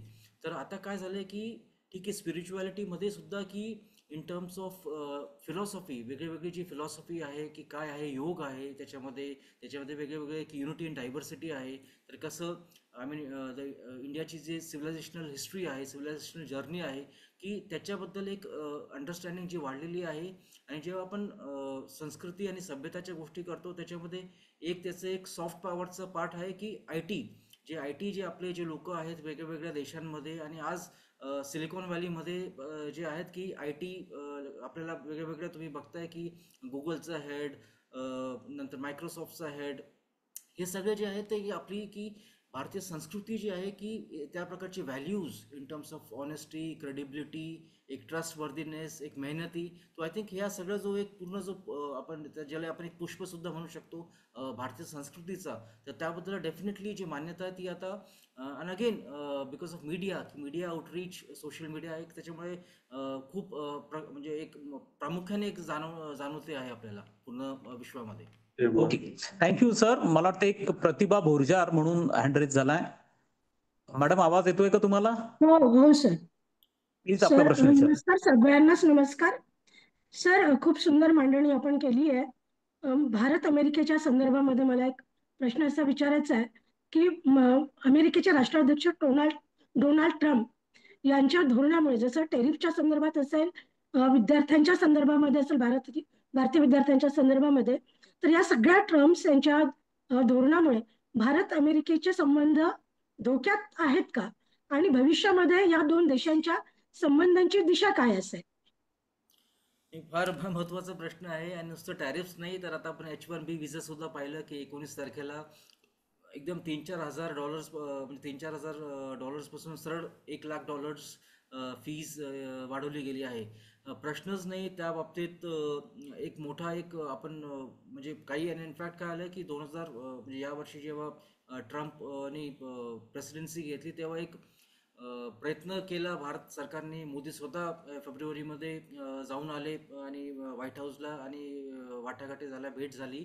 तर प्रश्न असा आहे की अ, आपल्याला हे समजून घेण्याची गरज आहे की डोनाल्ड ट्रम्पचे जे आपण लोक काय करतो की आपल्याकडे आपण त्यांची डोमेस्टिक पॉलिटिक्स बघत नाही, तर त्यांच्या डोमेस्टिक पॉलिटिक्समध्ये, अमेरिकन डोमेस्टिक पॉलिटिक्समध्ये क्लिअरली आहे की मागा, मेक अमेरिका ग्रेट अगेन, नंतर टॅरिफ्सचा प्रश्न आहे किंवा इमिग्रेशनचा प्रश्न आहे, की या मुद्द्यांवर इनफॅक्ट डोनाल्ड ट्रम्प हा जो आहे की त्यांनी इलेक्शन्स जिंकून आला. आणि ही पॉलिसी आत्ता म्हणजे आत्ताच आलेली नाही, तर ही अधोरेखित जेव्हा तो पहिल्या टर्ममध्ये होता 2017 ते 20, तेव्हा सुद्धा या गोष्टींवर त्या 4 वर्षामध्ये ट्रम्प 1.0 मध्ये सुद्धा या पॉलिसीज होत्या, काही प्रमाणात होत्या, पण ते आता या सेकंड टर्ममध्ये एकदम खूप प्रकर्षाने आपल्याला जाणवत आहेत. प्रश्न असा आहे की आपले रॅदर दॅन म्हणजे आपण एकदम ठीक आहे. एक म्हणजे आपण जर तुम्ही सोशल मीडिया बघितलं भारताचा, तर खूप ट्रम्पबद्दल, अमेरिकेबद्दल खूप एक क्रोध आहे, एक अँगर आहे. प्रश्न असा आहे की हे आपल्याला समजून घेण्याची गरज आहे की भारताला अमेरिकेची गरज आहे in terms of technology, in terms of FDIs, आणि सुद्धा हे समजून घेण्याची गरज आहे की 4 मिलियन इंडियन अमेरिकन्स तिथे म्हणजे सिटिझन्स आहेत अमेरिकेचे, तो जो इंडियन डायस्पोरा आहे. तर आणि आपले इक्विटीज अजून सुद्धा आहे, म्हणजे जे पीपल टू पीपल टाईज आहेत. आणि ठीक आहे, मे बी पॉलिटिकल लिडरशिपवर आपल्याला आता प्रॉब्लेम जाणतो आहे, बट ब्युरोक्रेसीमध्ये, काँग्रेसमध्ये किंवा वेगवेगळ्या जे आहेत इन्स्टिट्यूशनल जे आहेत फ्रेमवर्क्समध्ये भारताचे आणि अमेरिकेचे संबंध अजून सुद्धा एक प्रकारे जवळचे आहे. आणि मला वाटतंय की ठीक आहे, एक टेम्पररी सेटबॅक असतो, आणि जसं मी म्हटलं की diplomacy is always a work in progress. तर जसे जसे संधी मिळत राहतील तसे तसे मला वाटतं की भारत अमेरिकेकडे. आणि प्लीज ऑल्सो आपल्याला हे समजून घेण्याची गरज आहे की लॉंग टर्ममध्ये China is a challenge. China एक स्ट्रॅटेजिक चॅलेंज आहे अमेरिकेसाठी, आणि भारतासाठी तर प्रश्नच नाही आहे. तर इंडो पॅसिफिकमध्ये जर कोणी अमेरिकेला जर साथ देऊ शकतं किंवा चायनाला चॅलेंज करू शकतं, ते फक्त भारत आहे, बिकॉज ऑफ इट्स साईज आणि इकॉनॉमिक पॉवर आणि मिलिटरी प्रावेस. त्याच्यामुळे ठीक आहे, एक टेम्पररी सेटबॅक आपल्याला वाटतोय, बट डेफिनेटली एक पॉझिटिव्ह डिरेक्शनमध्येच भारत आणि अमेरिकेचे संबंध जातील, ट्रम्प असो का नसो. Thank you thank you. Okay, doctor thank you Kiran sir. Kumar Bondar, doctor Kiran Kumar Bondar यांना यांना अनम्यूट करा. सर सर येतो आवाज? हो, येतोय. हा, नमस्कार सर. खूप चांगल्या प्रकारे आपण जसं देवळानकर सर म्हटले, मराठीतून अतिशय चांगल्या प्रकारे आपण मांडणी केलेला आहात. आणि जस्ट आताच सरांनी पण सांगितलं की H1B चा जो खर्च आहे, टेरिफ आहे, तो प्रचंड प्रमाणात अमेरिकेने आता वाढवलेला आहे. $1,00,000 पर्यंत गेलेला आहे. आणि आपले जेवढे विद्यार्थी आहेत शिक्षित झालेले, एम्प्लॉयमेंटसाठी, उच्च शिक्षणासाठी तिथे जात आहेत. मग आता एवढा टेरिफ वाढवल्यानंतर आपल्या विद्यार्थ्यांनी अमेरिकेशिवाय इतर कुठला पर्याय निवडावा का? आणि जर तो निवडायचा असेल तर मग तशाच तोडीचे किंवा तशा प्रकारचे इतर कोणते देश आहेत की जिथं आपले विद्यार्थी यासाठी जाऊ शकतात? नाही, फार महत्त्वाचा प्रश्न आहे. आणि एक आपण जर पाहिलं, जसं म्हणतो की मी सोशल मीडियावर सुद्धा आहे, तर जिथे तसे की खूप एक जे आहेत की पालक असो किंवा विद्यार्थी असो, त्यांच्यामध्ये खूप एक एक आपण एक बघतो, एक निराशा झालेली दिसते की नाही, एवढं तर शक्यच नाही. पण एक प्लीज समजून घ्या की H1B जो विजा इश्यू आहे, तो आहे विद्यार्थ्यांसाठी नाही आहे, तर तो आहे जे लोकांना तिथे काम करण्यासाठी work permit, it's like a work permit. तर तिथे जरूर जे फीज वाढवलेली आहे विद्यार्थ्यांसाठी आहे, की अमेरिका तर आहेच, की इव्हन जॉबसाठी सुद्धा, जे ठीक आहे H1B सुद्धा विजा, तो पण एक प्रश्न आहेच. तर त्यांच्यासाठी आता खूप संधी आहेत, म्हणजे आता ऑस्ट्रेलियामध्ये बघा, युरोपमध्ये बघा. आणि मागच्या इनफॅक्ट काही वर्षांमध्ये आपण बघतोय की भारत सरकारने किंवा मिनिस्ट्री ऑफ एक्सटर्नल अफेअर्स प्राधान्य मोबिलिटी अग्रीमेंट्स, की म्हणजे आपले जे आहे की जे स्पेशल सायंटिफिक जे पर्सनल आहेत, जे सायंटिस्ट आहेत किंवा हाय लेवलचे जे मॅनेजमेंट लोक आहेत, की त्यांना एक इझिली मोबिलिटी आणि मायग्रेशन कसं करता येईल, तर या बाबतीत वेगवेगळे करार आपण भारताने केलेले आहे मागच्या काही वर्षांमध्ये. तर आपल्यामध्ये एक थोडी मानसिकता अशी पण आहे की नाही, अमेरिकेला गेले म्हणजे म्हणजे दॅट इज समथिंग, आणि बाकी म्हणजे एक थोडी ती सुद्धा मानसिकतेमध्ये आपल्याला थोडंसं बदल करावा लागेल. आणि जपानमध्ये बघा तुम्ही, तायवानमध्ये बघा, खूप म्हणजे अप्रतिम संधी आहेत. युरोपमध्ये obviously Germany is a power house, UK मध्ये ऑब्व्हियसली, आणि आता जसं आपण बघतोय की वेगळे वेगळे I2U2 आहे, त्याच्यामध्ये आपण जसं मी म्हटलं होतं की नाही, UAE सोबत आपण फ्री ट्रेड अग्रीमेंट करतोय, कॉम्प्रिहेन्सिव्ह इकॉनॉमिक पार्टनरशिप करतोय, ऑस्ट्रेलियामध्ये करतोय. तर ह्या सगळ्या संधी जे आहेत जे उघडत आहे. प्रश्न असा आहे की भारतीय तरुणांनी जिथे संधी मिळेल तिथे झालं, आणि स्पेशली न्यू मार्केट्समध्ये किंवा जिथे अनटॅप्ड मार्केट्समध्ये गेले तिथे उलट जास्त अजून फायदा होईल, या गोष्टीचं ध्यान ठेवून करायला पाहिजे. आणि एक मला वाटतं की एक माझी म्हणजे मनापासून एक मला वाटतं की नाही, जे आपण ब्रेन ड्रेन होतं आहे, की या ब्रेन ड्रेन रोखण्यासाठी नुसतं आपण म्हणजे आता सध्या मे बी शॉर्ट टर्म होऊ शकतं की चला अमेरिकेला नाही जाते तर लेट्स फॅसिलिटेट युरोपमध्ये किंवा साऊथ ईस्ट एशियामध्ये किंवा ऑस्ट्रेलियामध्ये.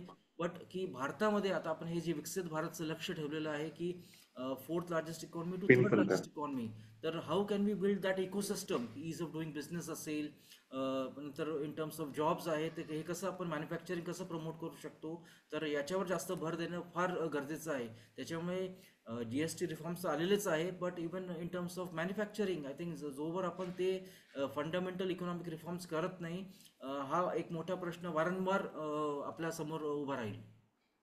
थँक्यू मनीषजी. मला वाटतं नितीन करमळकर सर आजच्या आपल्या कार्यक्रमाचे अध्यक्ष जॉईन झालेत, पण तत्पूर्वी बराच वेळ झाला रुपेश राऊत यांनी हँड रेज केला. तेवढा एक प्रश्न घेऊ आणि मग नितीन करमळकर सरांकडे आपण जाऊ. Rupesh Raut. Good evening everyone. Sir धन्यवाद आपल्या लेक्चर करता.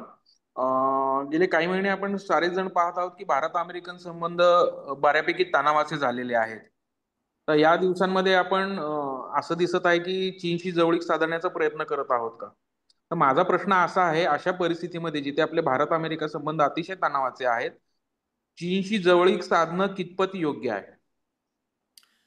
नाही, चीन जसं मी म्हटलं माझ्या एका रिस्पॉन्समध्ये सुद्धा म्हटलं मी की आपल्याला हे समजून घेण्याची गरज आहे की चीनबद्दल जी आहे जी जवळीक आपण आहे ती एक मर्यादित राहणार आहे, मर्यादित आहे आणि मर्यादित राहील सुद्धा.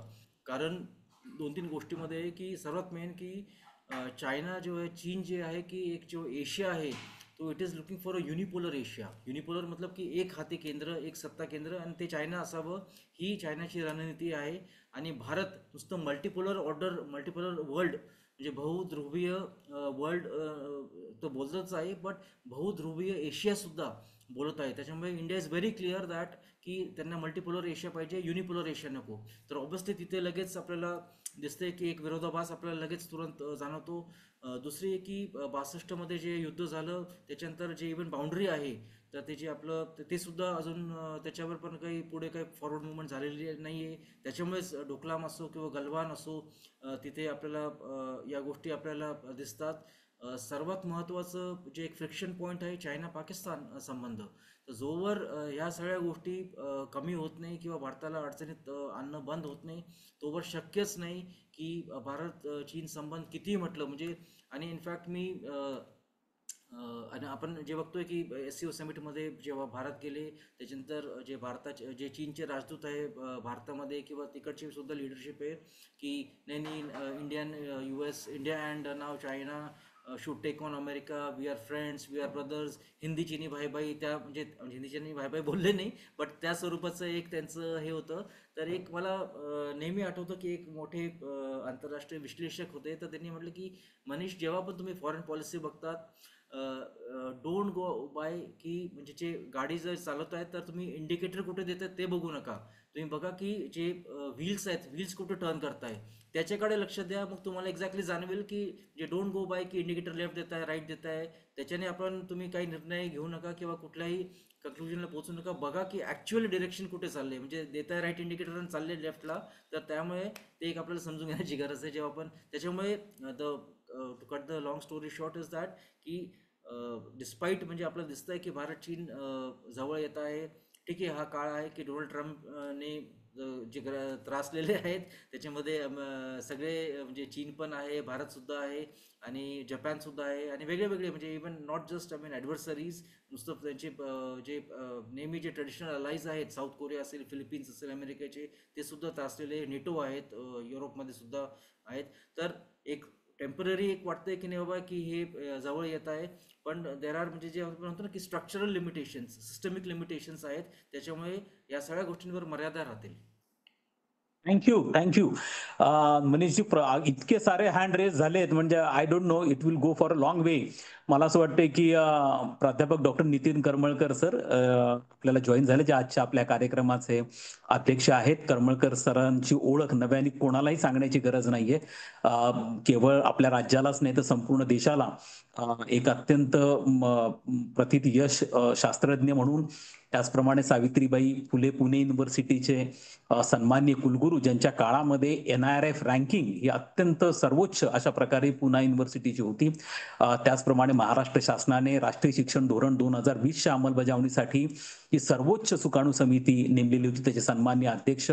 त्याचप्रमाणे आता युनिव्हर्सिटी ऍक्ट अमेंडमेंट कमिटी, जी अत्यंत महत्वपूर्ण कमिटी सरकारने स्थापन केली, त्याचे सन्माननीय अध्यक्ष डॉक्टर नितीन करमळकर सर आज थोडे प्रवासात होते. मी त्यांना विनंती केली आणि आज करमळकर सर आपल्याला या ठिकाणी जॉईन झालेत. मी करमळकर सरांना विनंती करतो की ते प्रवासात आहेत, पण तरी सर आपण मनीष दाभाडे सरांचं व्याख्यान या ह्याच्यातही ऐकलंय. कृपया आपण क्लोजिंग कॉमेंट्स या संदर्भात द्यावेत. करमळकर सर. नमस्कार सर. अनम्यूट करा प्लीज. अनम्यूट करा. हा, येस प्लीज बोला. ऐकू येते? येतंय सर. नमस्कार. सर्वप्रथम थोडीशी दिलगिरी. अध्यक्षपद जेव्हा आपण भूषवतो तेव्हा पूर्ण भाषण ऐकणं अपेक्षित असतं, पण मी एका कार्यक्रमात व्यस्त होतो. पण तरी सुद्धा बरेचसे जे महत्त्वाचे मुद्दे दाभाडे साहेबांनी मांडलेले आहेत ते ऐकले आणि साधारणपणे परराष्ट्र धोरणामध्ये झालेले जे बदल आहेत आणि त्याचा उहापोह त्यांनी अत्यंत चांगल्या पद्धतीने ते केलेलं. अनेक प्रश्नांनाही त्यांनी उत्तम पद्धतीनं उत्तरं दिलेली आहेत. त्यांची मांडणी अत्यंत सटीक होती. आपण पाहतो की साधारणपणे 2014मध्ये हे सरकार अस्तित्वात आलं आणि त्यापासून परराष्ट्र धोरणामध्ये एक वेळची आपली साधारणपणे एक ओळख होती की नॉन अलाइनमेंट पॉलिसी असायची, पण आपण आता मल्टी अलाइनमेंटकडे निघालेलं आहे. आणि मला असं वाटतं की जे काही वेगवेगळे ज्या ब्रिक्स असेल, G20 असेल, क्वाड असेल, या सगळ्यामध्ये कुठेतरी भारताला एक चांगलं स्थान मिळालेलं रिप्रेझेंटेशन आहे. आणि भारताची बाजू नुसती ऐकून नाही घेतली तर अनेक गोष्टी भारत करू शकलेल्या आहे. जसं आफ्रिकन कंट्रीजला बऱ्याच प्रमाणात जे काही रिप्रेझेंटेशन नव्हतं ते G20च्या माध्यमातून येऊ शकलं वगैरे. मला असं वाटतं की सर्वांबरोबर सलोख्याच्या संबंधातनं भारताची जी पॉलिसी चाललेली आहे, ज्याच्या माध्यमातून सर्व देशांना बरोबर घेऊन, पण जिथे आपलं स्वतःचं जे हे आहे की आपले कुठल्याही प्रकारचे जे इंटरेस्ट आहेत ते मार खाणार नाहीत याची काळजी घेत मला असं वाटतं की अत्यंत लिहिल्या पद्धतीनं हे परराष्ट्र धोरण पुढं निघालेलं आहे. जे काही प्रश्न ऐकले की सध्या ट्रम्प आणि अमेरिका आणि यांच्या संबंधातलं अनेकविध गोष्टींवर मार्मिक चर्चा पण होती आहे. अनेक काल विसाचे एकदम हे वाढवलेले आहेत त्यांनी विसाचे, तर या सगळ्या गोष्टींचा परिपाक काय होऊ शकेल वगैरे वगैरे. आणि त्यासाठी अनेक लोक वेगळ्या मतप्रवाह त्याच्यामध्ये आहेत. मला असं वाटतं की या अत्यंत ज्याला असं म्हणतं की काही वेळापुरती घडणाऱ्या घटना आहेत आणि त्याच्या योग्य पद्धतीनं भारत, मला असं वाटतं की त्याच्या पद्धतीनं हाताळत आहे.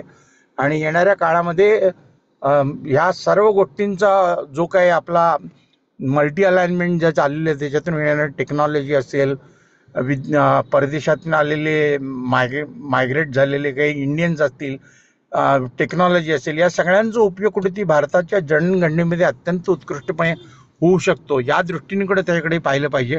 आणि त्या दृष्टीनं आपली जी मॅनपॉवर बऱ्याच वेळा जी जाते ती IIT आणि याच्यामधून जाणारी असते, तर त्यालाही कुठेतरी थोडंसं चाप बसेल आणि त्यांचा उपयोग भारत देशाच्या निर्मितीमध्ये, राष्ट्र उभारणीमध्ये होईल. आणि त्या दृष्टीनं जे आपलं स्वप्न आहे 2047ला एक विकसित भारत, या दृष्टीनं, त्या दृष्टीनं मला असं वाटतं की हे संपूर्ण परराष्ट्र धोरण सुरू आहे.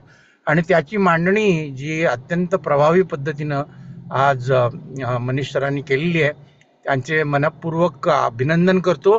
आणि थोडीशी दिलगिरी व्यक्त करून तर आपल्या सर्वांची रजा घेतो की थोडा वेळ ऐकायला मिळालं, पण जे काय मिळालं ते अत्यंत दिशादर्शक होतं. आणि त्या दृष्टीनं आपलं जे महाराष्ट्राचं हायर एज्युकेशन आहे सातत्याने असे नवीन विषय घेऊन आणि त्यातले अत्यंत तज्ज्ञ लोकांना बोलवून आपल्याला विचार साधारणपणे आपल्यासमोर मांडण्याचे जे नवीन प्रघात सुरू केलेले आहे, ज्याच्यातून आपल्या ज्ञानसंपदेमध्ये मोठी भर पडते आहे. त्यामुळं आपल्या महाराष्ट्र राज्य एज्युकेशनच्या हायर एज्युकेशनचे जे डायरेक्टर आहे, संचालक देवळणकर सर, जे स्वतः बेसिकली स्ट्रॅटेजिक स्ट्रेंथमधले तज्ज्ञ आहेत. तर या सगळ्यांचं मनपूर्वक अभिनंदन करतो आणि थांबतो. धन्यवाद. धन्यवाद सर. मनीष सर, तुमचं आज लेक्चरला रिस्पॉन्स खूप मोठ्या प्रमाणात अनेक हँड रेज आहेत, पण मी सगळ्यांना विनंती करू इच्छितो की आपला वेळ जी आहे आपली ही 5 ते 6 मध्ये नियोजित आहे आणि खुद्द मनीष दभाडे सरांना एका ठिकाणी जायचं, पण ते आपल्यासाठी बऱ्याचदा आपल्या यापूर्वी पण आपण सरांना विनंती केली होती. काहीदा आपल्याकडे ते सह्याद्री शिक्षण संवादच्या व्यासपीठावर पण आले होते. आपण सरांना परत विनंती करू आणि विशेष करून आपल्या विद्यार्थ्यांसाठी आणि जे यामध्ये रस घेणारे आहेत त्यांच्यासाठी पुन्हा एखादं सरांचं व्याख्यान आपण या ठिकाणी आयोजित करता येईल. बाकी ज्यांनी हँड रेज केले आहेत ते कृपया त्यांचे प्रश्न हे आम्हाला कम्युनिकेट करू शकता किंवा डायरेक्ट दाभाडे सरांना सुद्धा कम्युनिकेट करू शकतात. सर अत्यंत स्टुडंट फ्रेंडली आहेत आणि नेहमीच ते अशा स्वरूपाने प्रतिसाद सकारात्मक देत पण असतात. मला असं वाटतं की आजचा या कार्यक्रमाला पहिल्या दोन्ही व्याख्यानांप्रमाणे अत्यंत उत्स्फूर्त प्रतिसाद आज संपूर्ण राज्यामधनं या ठिकाणी देण्यात आला. मी आदरणीय मनीष दाभाडे सरांचा अत्यंत मनपूर्वक आभार मानतो की त्यांनी आमच्या विनंतीला मान दिला. आज ते या व्यासपीठावरती आले. एक अत्यंत उत्तम सादरीकरण मराठीमध्ये विशेष करून त्यांना थोडासा त्रास होत होता मराठीमध्ये बोलताना, याची आम्हाला सगळ्यांना कल्पना होती, पण आम्हाला तो मेसेज तुमचा जो आहे तो कम्युनिकेट अत्यंत उत्तम पद्धतीने झाला. 45 मिनिटाचं सादरीकरण झालं. मी अत्यंत मनपूर्वक आपला आभारी आहे. त्याचप्रमाणे आज आमचे करमळकर सर जे नेहमीच आमच्या मदतीला सहकार्याला असतात, आज ते प्रवासात असूनही ते या ठिकाणी जॉईन झाले. त्याचप्रमाणे संपूर्ण राज्यामधनं आमचे प्राध्यापक बंधू भगिनी, त्याचप्रमाणे सगळे शिक्षण क्षेत्रातले स्टेक होल्डर्स, अनेक कुलगुरू, त्याचप्रमाणे पत्रकार आज या व्याख्यानाला जॉईन झाले. मी सगळ्यांचे उच्च आणि तंत्र शिक्षण विभागाच्या वतीने अत्यंत मनपूर्वक आभार मानतो आणि शेवटी एक अत्यंत महत्वाची अनाउन्समेंट करतो की आपली ही 5 व्याख्यानांची व्याख्यानमाला आहे आणि ज्याच्यामध्ये आपण विकसित भारताचे जे महत्वाचे पिलर्स आहेत, स्तंभ आहेत, त्यांची आपण चर्चा करतोय. 3 स्तंभ किंवा 3 महत्वाचे प्रवाह म्हणा किंवा घटक म्हणा यांची चर्चा झालेली आहे, ज्यामध्ये संरक्षण, त्याचप्रमाणे अंतर्गत स्थैर्य आणि लोकशाही, तिसरं परराष्ट्र धोरण, चौथा जो अत्यंत महत्वाचा स्तंभ आहे तो म्हणजे अर्थकारण, आर्थिक सुधारणा आणि ज्याच्यामध्ये अगदी जीएसटी पासून ते वेगवेगळ्या प्रकारचे इकॉनॉमिक रिफॉर्म्स, हा मला वाटतं सिव्हिल सर्व्हिसेससाठी पण अत्यंत महत्वाचा विषय आहे. आणि त्यासाठी आपल्याला स्वित्झर्लंडवरनं, जिनेवावरनं आपल्याला आशिष चांदोरकर सर हे जॉईन होणार आहेत. ते त्यांची वेळ आपली जर 5 आहे तर त्यावेळेला तिथे 1 वाजलेला असेल दुपारी, तो पण वेळ मॅच केलाय. आशिष चांदोरकर हे अत्यंत लिडिंग इकॉनॉमिस्ट आहेत आणि सगळ्या आर्थिक म्हणजे जागतिक आणि राष्ट्रीय आर्थिक प्रवाहांवरती एक अत्यंत महत्वाचे कॉमेंटेटर आहेत, अनालिस्ट आहेत आणि त्यांची जे सगळे ऑब्झर्वेशन्स आहेत ते आपल्या विद्यार्थ्यांना, प्राध्यापकांना, विशेष करून इकॉनॉमिक्सच्या क्षेत्रामध्ये अत्यंत महत्वाचं राहणार आहे. 26 तारखेला संध्याकाळी 5 वाजता आशिष चांदोरकर स्वित्झर्लंडवरनं आपल्याला जॉईन होणार आहेत. पण पुन्हा एकदा सांगतो की चांदोरकर सर सुद्धा मराठीमध्ये आणि काही प्रमाणात इंग्लिशमध्ये, पण शक्यतो त्यांनी सांगितलं की मी मराठीमध्ये प्रयत्न करणार आहे बोलण्याचा. त्यामुळे कृपया आपण सगळ्यांनी जॉईन करा. 26 तारखेला मोदी कालखंडातील आर्थिक सुधारणा आणि विकसित भारत विषय त्यांना प्रामुख्याने देण्यात आलेला आहे आणि त्यामुळे पुन्हा एकदा 26 तारखेला संध्याकाळी 5 वाजता आपली लिंक ही सेम आहे, त्यामुळे त्यांनी सगळ्यांनी जॉईन करावं. मला असं वाटतं आज या ठिकाणी काळे सर जॉईन झालेले आहेत का एनएसएसचे? काळे सर हा झाले, त्यांना जॉईन करा. त्यांना बघा. काळे सर तुम्हाला आवाज येतोय का आमचा? एनिवे, काळे सर तुम्हाला आवाज येतोय का? एनएसएसचे राज्याचे समन्वयक.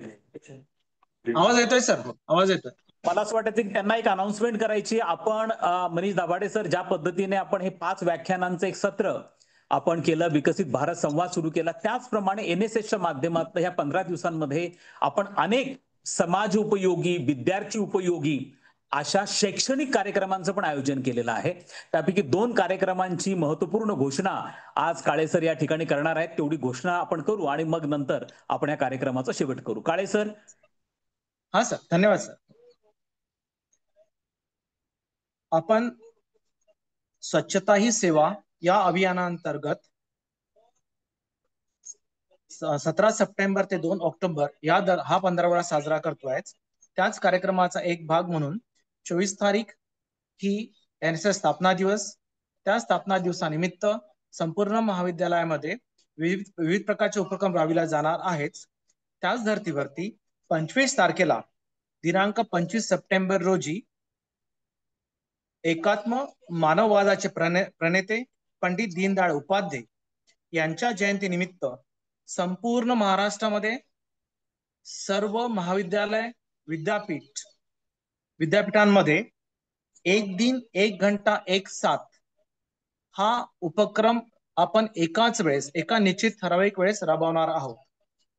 या उपक्रमाची सुरुवात माननीय मंत्री महोदय उच्च व तंत्र शिक्षण चंद्रकांत दादा पाटील हे सांगली येथून गरवारे महाविद्यालयामधून सुरुवात करणार आहेत. सदर उपक्रमाकरिता सर्व विद्यापीठ तसेच सर्व महाविद्यालयातील प्राचार्य, कार्यक्रम अधिकारी, त्याचप्रमाणे सहसंचालक व इतर कर्मचारी या सर्वांनी एकाच वेळेस या अभियानामध्ये सहभागी होऊन जास्तीत जास्त संख्येने हा कार्यक्रम यशस्वी करावा अशी आपणा सर्वांना विनंती आहे. त्याबाबतची लिंक ही गरवारे महाविद्यालयातून आपल्याला आल्यानंतर आपल्याला पत्राद्वारे ते कळवल्या जाईल. धन्यवाद. तसं तर आपण आज आमच्या सर्व सहसंचालकांशी संवाद साधलेला आहे. सहसंचालकांच्या माध्यमातून आमचे जे सर्व एडेड महाविद्यालय आहेत त्यांच्या प्राचार्यांपर्यंत हा मेसेज जाईल आणि त्यांच्या माध्यमातून सर्व विद्यार्थ्यांपर्यंत आणि इतर आपले शिक्षकांपर्यंत हा मेसेज जाईल. त्यामुळे कृपया आपण सगळेजण या जो सेवाभावाने एक पण स्वच्छतेच्या संदर्भामधला जो उपक्रम सुरू केलाय त्याला एक सकारात्मक प्रतिसाद आपल्या सगळ्यांकडनं मिळेल अशा प्रकारची मी अपेक्षा व्यक्त करतो. मी शेवटी परत एकदा आपल्या सगळ्यांना आठवण करून देतो की अशाच प्रकारे आम्हाला खूप प्रयत्न करावे लागले. स्वित्झर्लंडवरनं अशी चांदोरकरांना संपर्क करणं आणि त्यांना आपल्या पॅनलवरती आणणं. आज तुमच्यासाठी ते येत आहेत. अत्यंत उत्तम अशा प्रकारचं लेक्चर आहे. अनेक इकॉनॉमिक ऍक्टिव्हिटीज आणि सगळ्या नवीन प्रवाहांवरती. त्यामुळे 26 तारखेला आपण सगळेजण संध्याकाळी 5 वाजता पुन्हा एकदा भेटणार आहोत अशा प्रकारची अपेक्षा व्यक्त करतो. पुन्हा एकदा मी अत्यंत मनपूर्वक तुमच्या सगळ्यांचे आभार मानतो. विशेष करून आज आमचे माननीय मंत्री महोदय उच्च व तंत्र शिक्षण मंत्री चंद्रकांत दादा पाटील असतील, आमचे माननीय राज्यमंत्री श्री इंद्रनील नाईक साहेब आहेत, आमचे अपर मुख्य सचिव रेड्डी साहेब आहेत, त्याचप्रमाणे आमचे तंत्र शिक्षण संचालक मोहितकर असतील, आमचे लायब्ररी संचालक गाडेकर जे आहेत, ह्या सगळ्यांचे मी अत्यंत मनपूर्वक या ठिकाणी आभार मानतो. आपल्या सगळ्यांचं सहकार्य पुढच्या अशाच व्याख्यानांसाठी मिळत राहील अशी अपेक्षा करतो. आणि या ठिकाणी आजचा तिसरं जे पुष्प आहे आपल्या विकसित भारत संवादाचं ते या ठिकाणी संपलं असं मी घोषित करतो. धन्यवाद.